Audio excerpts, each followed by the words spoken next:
ETV అన్నదాతలో కూడా దాని గురించి చెప్పడం జరిగింది. మనం ఈటీవీ అన్నదాతలో కూడా ఆర్ఎన్ఆర్ 31479 గురించి చెప్పడం జరిగింది.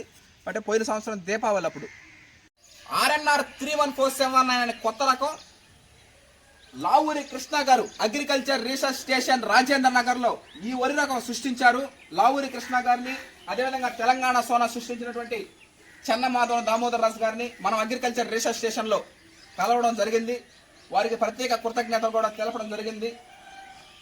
అన్నిటికన్నా మన ముఖ్యంగా టీం హర్షత్ విహార్ అనే టీం మెంబర్స్ యొక్క సపోర్టు మరువలేనిది. ఈ రోజున మనం భోజనం చేస్తున్నామంటే 2 పూట్ల టీం మెంబర్స్, ఆ వరి రకాలు సృష్టించిన వాళ్ళు, సివిఆర్ మెథడ్ ఫార్మింగ్, ఇవన్నీ మనకి మెయిన్. ఆర్ఎన్ఆర్ 15048 తెలంగాణ సోనా కానీ, బీపీటీ 5204 సాంబా మసూరి కానీ, ఈ ఆర్ఎన్ఆర్ 31479 కానీ, ఇవన్నీ ఆ కోవకు చెందినయే. అంటే ఇంపార్టెంట్ అయినటువంటిది అది. వరి రకాలు సృష్టించడం ఒక ఎత్తు అయితే అది సక్సెస్ఫుల్ అవ్వడం మరో ఎత్తు. ఆ విధంగా సక్సెస్ అవ్వడం